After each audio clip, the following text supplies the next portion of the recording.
And so now I'm going to press this run start key, or run stop, and get this running here. You can see it's telling us the number of scans. I'm just going to pan up and you can see the LEDs run through their list.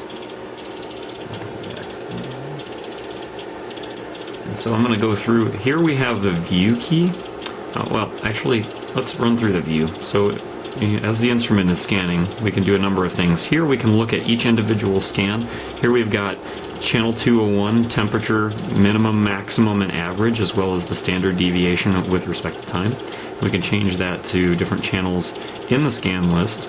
By pressing the down arrow, we can go to 202, 203, 204, 205, etc. You can also hit channel data, and it will show all of the channel scan information or each individual scan. We can return. We can press the view key again, and you'll see now we have all of the channels that are active are in green, the channels that are inactive are in yellow. Press it again and you'll see this graph come up. The graph is quite useful. Here we have the scan numbers. This is the current number of the scan, and very easy to add. Let's do temperature. So again, those were our 200s. We're going to monitor channel 201. Let's monitor channel 202. Monitor 203. And we'll monitor, this is 211. Remember, we have this control over this one, so we'll say 211.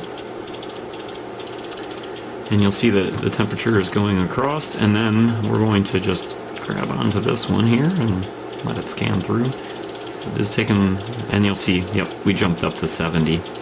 I'm a little bit cold today. Well, 71, I guess. And it'll continue to rise. And so this is a nice way to be able to monitor a few points at a time and be able to visually see what's going on. It doesn't stay, when you stop the scan, this clears, so you have to rearm it with the channels that you have of interest. But for monitoring a particular test as it's running, it's nice that you can just walk by, take a closer look at the actual graph, see what's happening.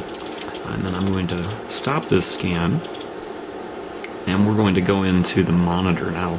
So you can actually monitor some of the channels, or each of the channels in the scan list individually. Now you need to create the scan list first, but once you do, you can go to monitor, and now at 201 we're monitoring 67 degrees. If we wanted to, we could actually change that to 211. And we're monitoring, again, this channel here. You can see that it will rise automatically once I get it heated up a little bit, and then it will cool back down again. I can also monitor multiples, and you can add which channels you want to take a look at through the monitor. So if you were doing something manually, let's say you were manipulating some parts of the device under test or messing with things, you could actually monitor them here and not have to individually close each channel. They're already there. And then you can monitor all of them. So this is going to do one scan and change all of the values, or take a look at all of the values that you have set up for that particular channel bank. So now I'm going to run a scan, and I'm going to save the data to a USB stick. So let's run a quick scan here. We'll just let it go through a few iterations, and we can stop. And now we can put the USB stick in the front panel, and the instrument will recognize a USB stick. USB device detected. And now we go to store recall. And you'll see now we have a C drive. C drive is the local, the onboard drive. That's capable of saving .dat or binary file internally. So we can save it as a CSV by pressing, so now we have the D drive, which is our external drive, down arrow to select it. And we can right arrow or left arrow. Here we've got system configuration, measure configuration, mirror for mirroring to a different mainframe, and then measure data. So measure data, and we're going to go to D. And we'll access that drive. It does have a little bit on there. And then we're just going to press save. And it'll ask what type of file do we want. And we're going to use this externally, so we can just press .csv. So that's a manual way of, we've performed the scan, now we want to transfer the scan data over to the USB stick. And we can actually take a look at that data. We'll go back to the store recall, back to drive D.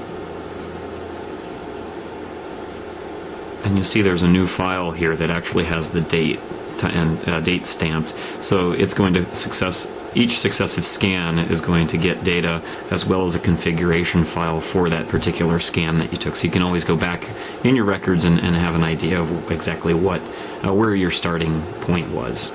And go back to configure. And we're just going to finish up on the M300 runaround here.